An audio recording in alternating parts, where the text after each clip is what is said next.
everybody, welcome to my channel Grammar Fun. My name is Jaya and we will be learning grammar together. Today we are going to look at chapter number 12. Chapter number 12, The Conceited Python. The Conceited Python. Conceited means proud and python is a kind of a snake. Let us do a little bit of warm up. Would you keep a snake as a pet? So this is my question. Now, according to me, yes, I am an animal lover. Okay, I love animals, but I don't have a pet. Cats and dogs are adorable as pets.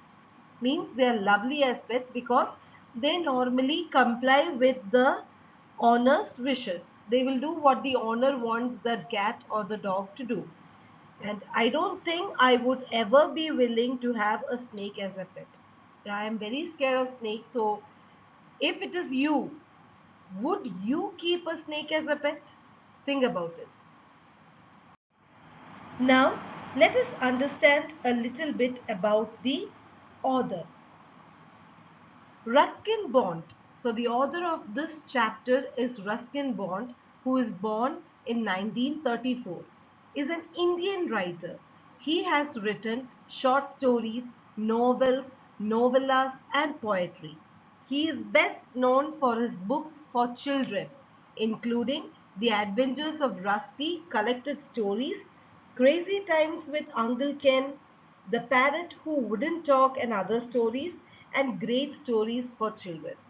In a writing career that has spanned over 60 years, Bond has received numerous honors, including the Sahitya Akademi Award in 1992, the Padma Bhushan, the Padma Shri in 1999, and the Padma Bhushan in 2014.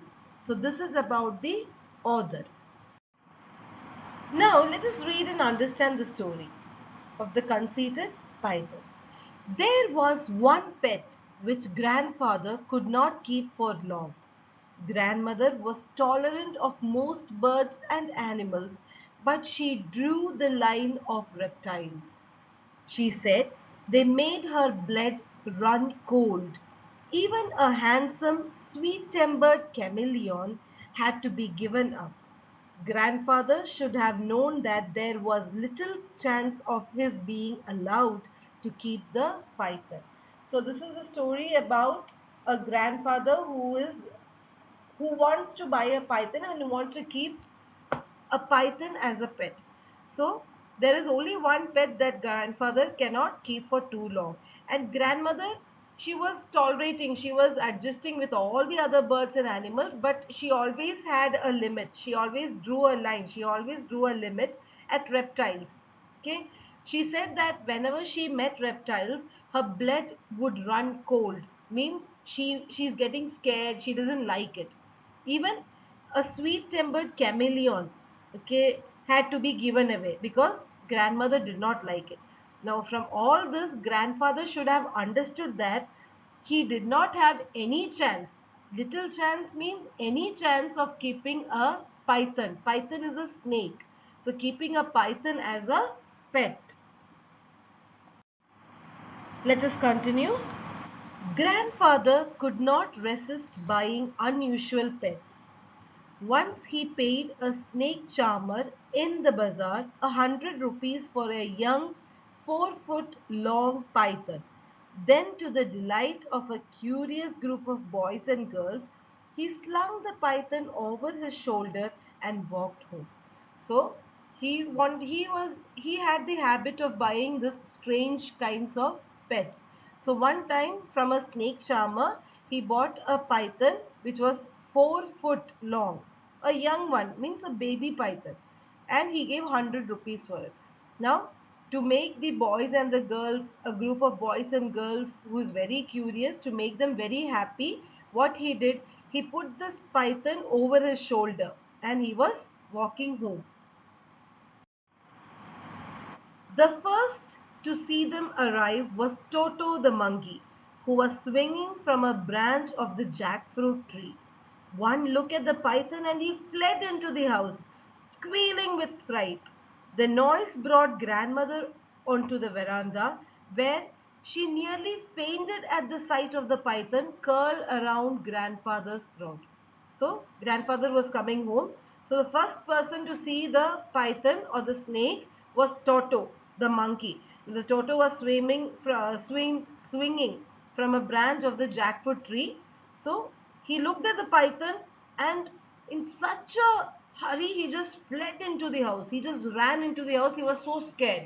So this noise and everything brought grandmother out onto the veranda, and grandmother was about to faint because the python was actually curled around grandfather's throat, the neck. So grandmother got very scared, and almost grandmother was about to faint. "It will strangle you to death," she cried. "Get rid of it at once." So grandmother got very scared, and grandmother told grandfather, "It will kill you. It is going to kill you, and you just go and throw it wherever possible." "Nonsense," said grandfather. "He is only a young fellow. He'll soon get used to us." So what did grandfather say? "What rubbish! He is only a young fellow means he is only a baby. He will just be used to what we are doing." "He might indeed," said grandmother, "but I have no intention of getting used to him. And your cousin Mabel is coming to stay with us tomorrow. She will leave the minute she knows there's a snake in the house." So grandmother said, "Maybe it will get used to us, but then I don't have any ideas. I don't want to keep a snake in the house and getting used to the snake. And the other thing is, your cousin Mabel, cousin sister Mabel is coming to stay with us tomorrow. So once she knows that there is a snake in the house, she is going to leave and go. "Perhaps we should show it to her first thing," said grandfather. He did not look forward to the visits of Aunt Mabel. So actually grandfather didn't want Aunt Mabel to come home. So what he said, so if it's like that, when she comes, the first thing we will do is we will show the snake to her. "You will do no such thing," said grandmother. So what did grandmother say? "No, you will not do anything like that." "Well, I can't let it loose in the garden. It might find its way into the poultry house, and then where would we be?" So what did grandfather say? "See, I can't do anything. I cannot let it loose. I cannot leave it like that in the garden. If I leave it like that, it will go into the poultry house. Poultry house is where chicken and ducks and all are kept. So once it goes over there, maybe that is their business. So once it goes over there, then what would we do? How will we live?" I hope you have understood the first part. Thank you for watching and have a nice day.